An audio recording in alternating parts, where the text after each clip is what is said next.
Okay, I have a rotisserie chicken, and I'm going to start showing you how many meals we can get from this.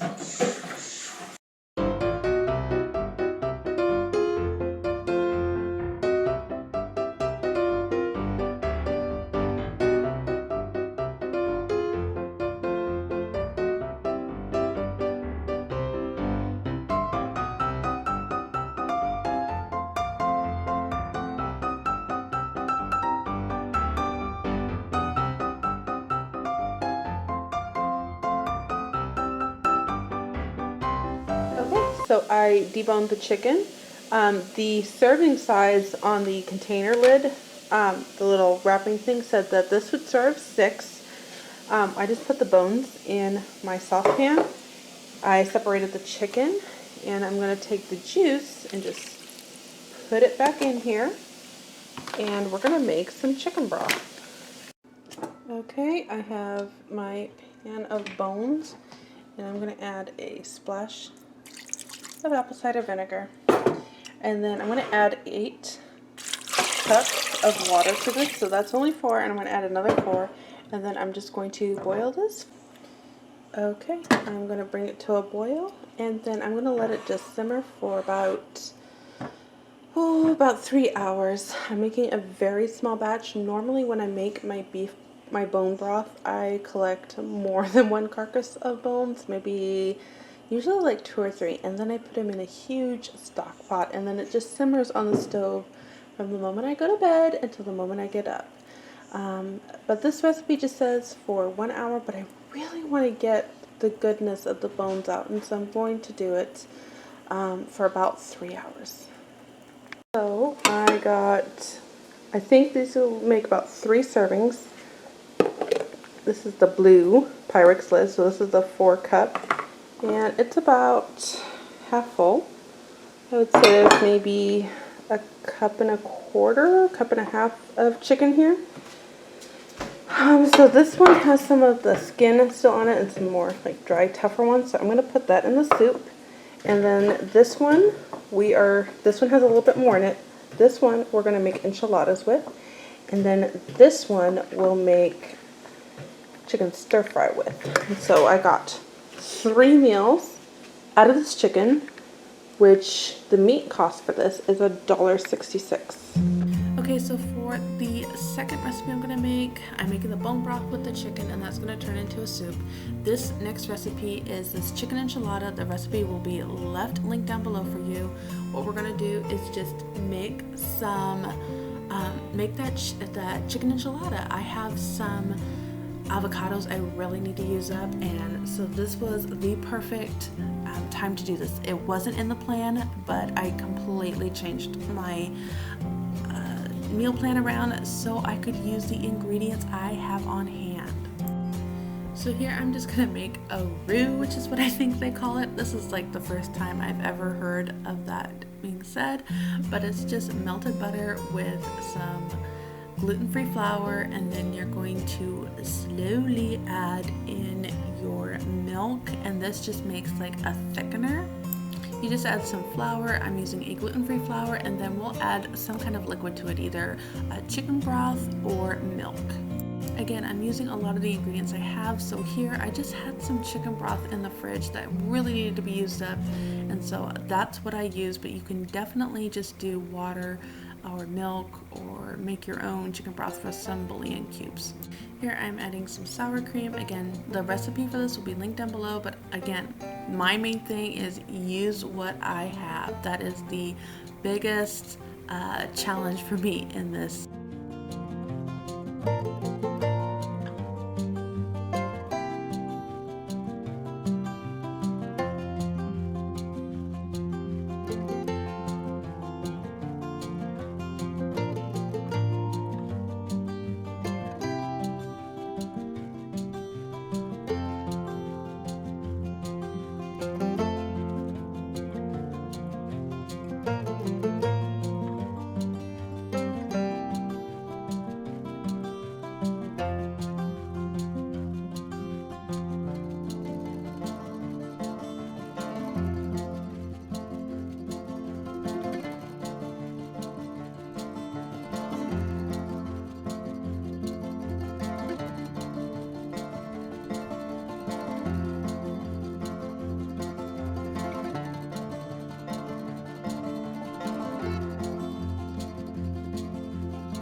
Here I'm just going to make the filling for that enchilada.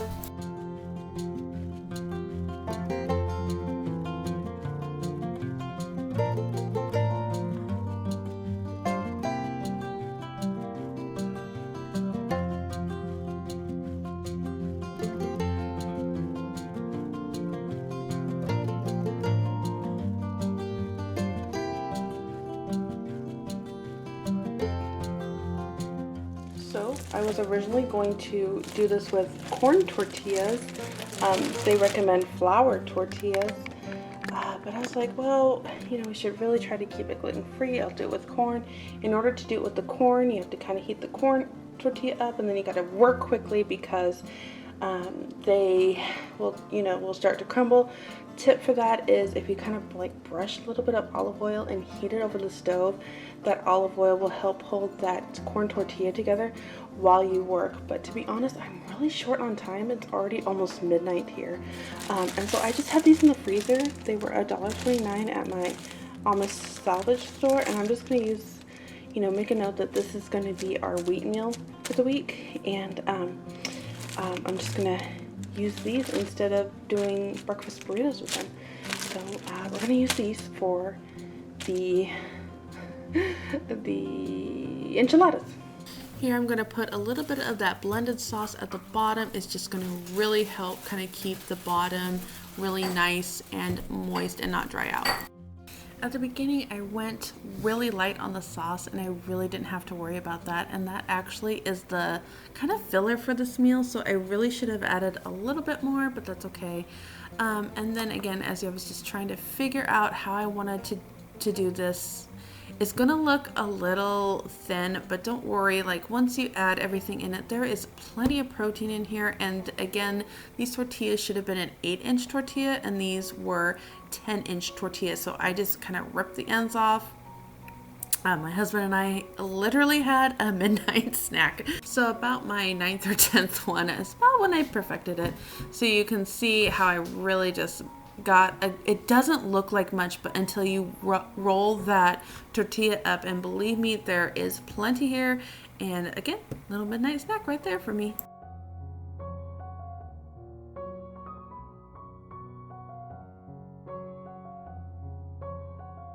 Here I'm going to pour the sauce over it, and then I remember that you can also use this sauce as a salad dressing, and it's so good. So there is another tip for you. You don't have to put on as much as I did because it will work amazingly for a dressing for a side salad.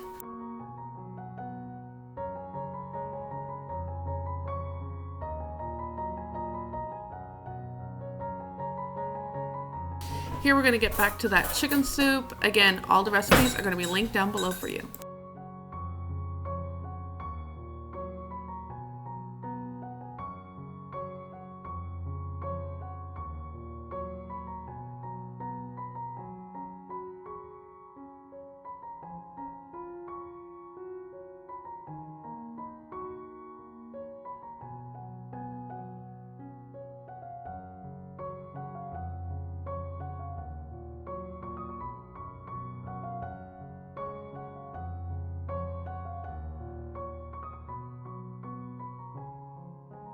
I want to show me adding the butternut squash here. I added all the extra ingredients in at this point, and then let it just kind of come to a simmer. So basically just heat it all up.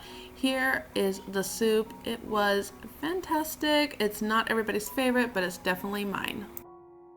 I'm going to wrap this video up, realizing I never made that last recipe.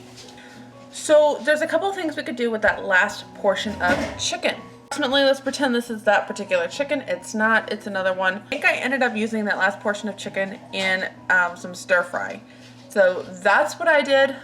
Not stir fry, I'm sorry, fried rice. I made fried rice with that leftover chicken, which is just like 2 cups of rice, a bag of mixed vegetables, a couple of eggs mixed up, thrown in, and then some of the chicken.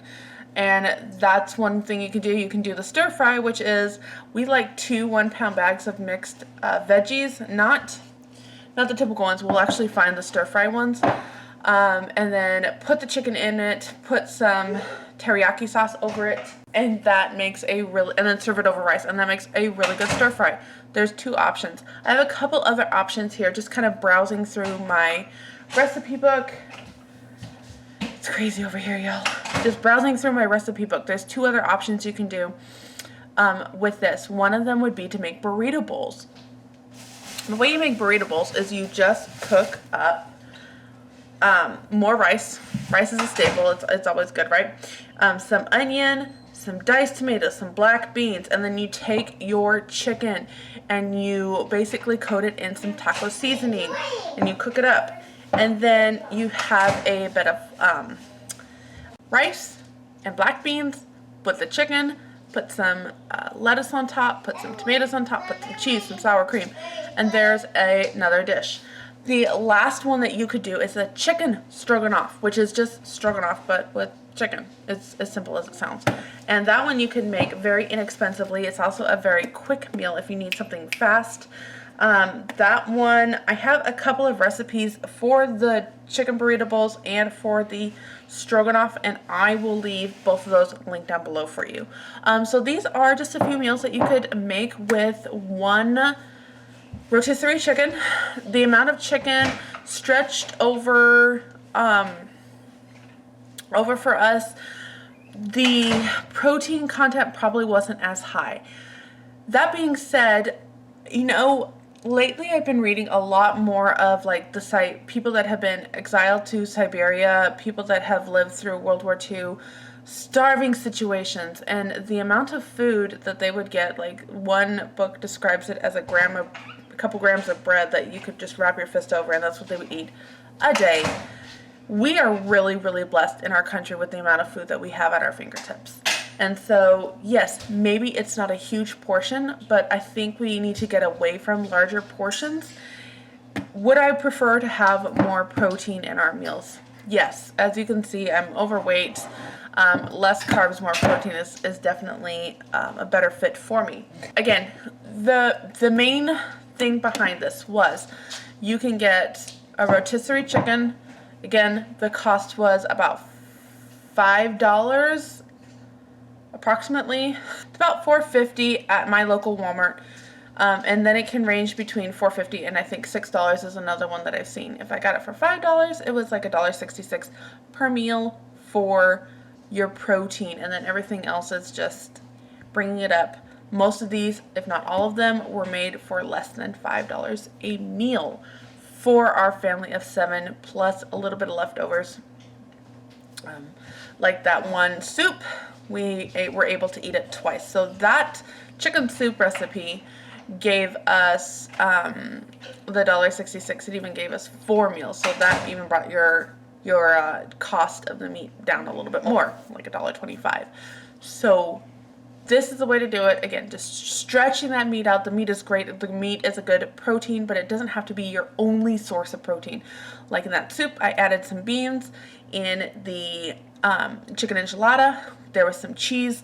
There was some sour cream. There was a little bit extra things that added to the bulk of the protein. What I wish I had done was added some black beans to that casserole when I made it. And then like this with your stir fry, bulk up those vegetables. Those are going to give you a lot of good nutrients. The one chicken burrito bowls, again, your black beans, and then the chicken stroganoff might be a stretch, but your dairy will definitely help. So thank you again for watching. I hope this video was helpful for you, and I will see you soon in the next one. All right, bye.